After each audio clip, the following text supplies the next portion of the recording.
NBC-TG, estrutura conceitual. Vamos ver o capítulo 5, reconhecimento e desreconhecimento. Reconhecimento, portanto, é o processo de captação para inclusão no balanço ou na demonstração do resultado.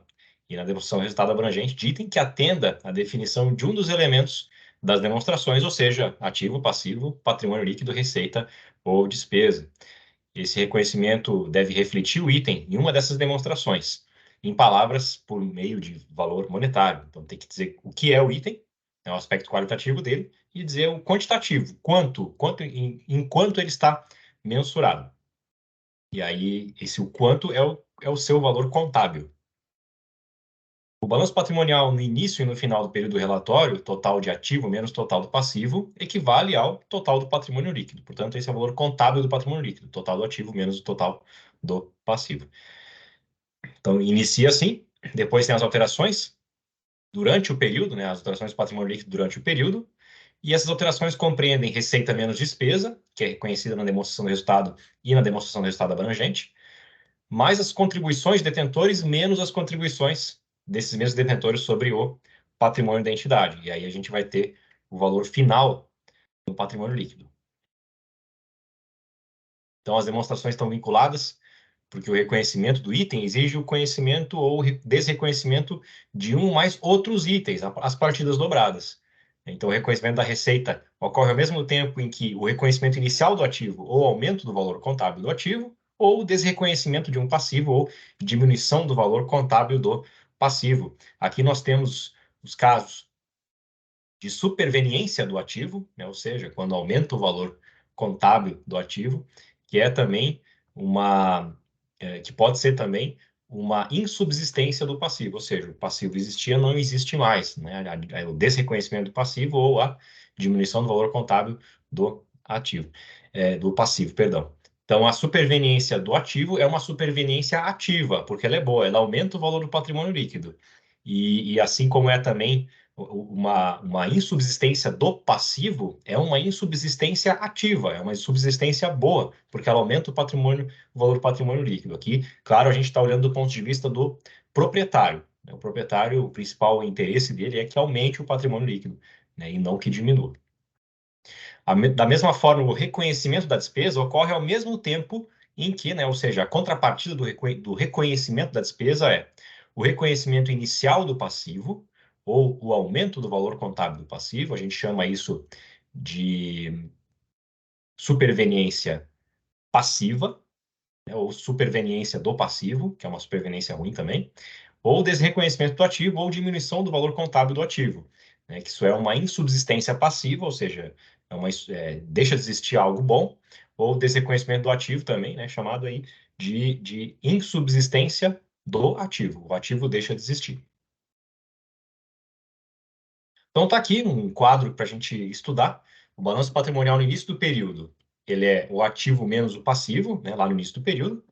Mas aí o patrimônio líquido ele é somado o quê? As demonstrações do resultado abrangente, né? Ou seja, receita menos despesa, mais as contribuições dos do patrimônio, dos proprietários desse patrimônio, menos as distribuições a esses proprietários do patrimônio. E isso tudo, essa equação, vai resultar no balanço patrimonial no final do período do relatório, que ativo final menos o passivo final é igual ao patrimônio líquido no final do período. A estrutura conceitual não permite o reconhecimento no balanço patrimonial de itens que não atendam à definição de ativo, passivo e patrimônio líquido. Ou seja, se atender a definição de receita ou despesa, não vai ser reconhecido no balanço patrimonial, vai ser reconhecido na demonstração do resultado. E aí deve ser definido o que é útil aos usuários, né? Isso depende do item e dos fatos e circunstâncias. Daí a informação contábil relevante, né? Tem que ser do ponto de vista do usuário. Por exemplo, se nenhum ativo é reconhecido quando se incorre em gasto, a despesa deve ser reconhecida, né? Então, houve um gasto de alguma coisa, houve algum esforço financeiro, por exemplo, pagamento de alguma coisa. Digamos, vamos chamar isso de gasto, né? Se nenhum outro ativo é reconhecido nesse gasto, por exemplo, comprei estoque, né? Saiu dinheiro, veio estoque. Estoque é um ativo. Porém, se não se reconhece nenhum outro ativo, a contrapartida vai ser despesa certamente. Então, essa é uma regra de reconhecimento. Se nenhum ativo é reconhecido quando se incorre em gasto, que é um esforço, né? Esse gasto, geralmente, ele é representado ou pela saída de ativo ou pela subsistência do passivo, né? Se não tem nenhum ativo em troca disso, a despesa tem que ser reconhecida. Mesmo se o item que atende definição do ativo ou passivo não seja reconhecido, a entidade pode precisar fornecer informações sobre esse item nas notas explicativas. Então, é possível, né? A regra é reconhecer o ativo e passivo de acordo com a sua definição. Mas pode ser que algum item atenda a alguma definição de ativo ou passivo e não seja reconhecido. Se isso ocorrer, a entidade pode precisar fornecer informações sobre esse item nas suas notas explicativas. Então, nós vimos sobre o reconhecimento, agora o desreconhecimento é a retirada de parte ou da totalidade do ativo ou passivo reconhecido no balanço patrimonial da entidade. Então, é o que a gente chama de insubsistência, né? Aquele item, aquele elemento do patrimônio existia, não existe mais. O nome disso é insubsistência. O desreconhecimento normalmente ocorre quando esse item não atende mais à definição de ativo ou passivo. Vamos ver como a gente pode praticar esse novo conhecimento. Então, aqui uma questão do exame de suficiência, prova de bacharel em ciências contábeis, você pode tentar respondê-la agora, parando o vídeo. Se você quiser continuar, nós vamos resolver juntos. De acordo com a estrutura conceitual, no que se refere ao reconhecimento dos elementos, é correto afirmar que, alternativa A, um ativo deve ser reconhecido no balanço patrimonial quando os gastos incorridos não proporcionarem expectativa provável de geração de benefícios econômicos futuros. Errado. Então, o ativo não deve ser reconhecido nesse caso. Se não houver expectativa provável de geração de benefícios econômicos futuros, o ativo não deve ser reconhecido. B. Um passivo deve ser reconhecido no balanço patrimonial quando for remota a possibilidade de saída de recursos para sua quitação e seu valor não puder ser estimado com confiabilidade. Aqui nós não temos o caso de passivo, né? E esse passivo não deve ser reconhecido. Nós temos que estimar o valor com confiabilidade, nós temos que conseguir mensurar o valor dele também. C. Uma despesa corresponde a um decréscimo nos benefícios econômicos durante o período contábil, sob a forma de saída de recursos ou da redução de ativos ou assunção de passivos que resultam em decréscimo de patrimônio líquido e que não estejam relacionados com distribuições aos detentores dos instrumentos patrimoniais. Então, a alternativa C é o gabarito da nossa questão, a alternativa C é a correta. Vamos ver a D.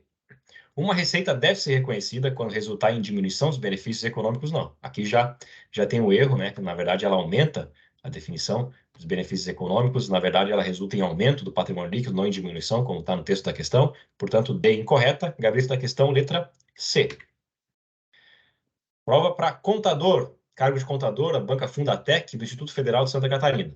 Você pode tentar responder a questão agora, parando o vídeo. Se preferir, vamos continuar e responder juntos a questão. Em relação aos critérios de reconhecimento de itens que compõem ativo, passivo e patrimônio líquido, analise as assertivas a seguir. 1. É para ver se está certo ou se está errado, se está correto, né? E depois vai pedir quais são as corretas. Assim como o custo restringe outras decisões de relatório financeiro, também restringe decisões de reconhecimento. Verdade. Então, o custo restringe decisões para publicar ou não publicar algumas coisas, né, no relatório financeiro, por causa do custo, a relação custo-benefício. Se o custo for maior do que o benefício que aquela informação vai trazer para os usuários, então o custo restringe essa informação e também restringe decisão de reconhecimento. Um exemplo também dessa questão do custo é no setor público, por exemplo, existe a reavaliação, né? A gente pode escolher pelo método de custo ou método de reavaliação. Se a reavaliação for muito custosa, for muito onerosa, a gente pode optar pelo método de custo. E aí a gente não reconhece aquela reavaliação possível, né, daquele ativo. Então, o custo restringe também decisão de reconhecimento.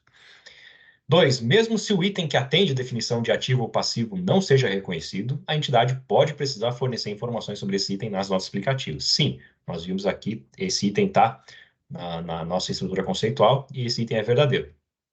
E 3. O que é útil aos usuários depende do item e dos fatos e circunstâncias. Verdade. Então, o investidor ele vai ter alguma utilidade, ele vai querer ver, por exemplo, o aumento do patrimônio líquido daquela entidade, né? Aumento da riqueza dela e também distribuição de dividendos. Outro tipo de usuário, o credor por empréstimo, o banco, ele vai querer ver a capacidade financeira de pagamento dos empréstimos. Então, o que é útil aos usuários depende do item e dos fatos e circunstâncias. Portanto, a alternativa correta é a letra E. Estão corretas 1, 2 e 3. E no próximo vídeo vamos falar sobre o capítulo 6, mensuração. Até lá!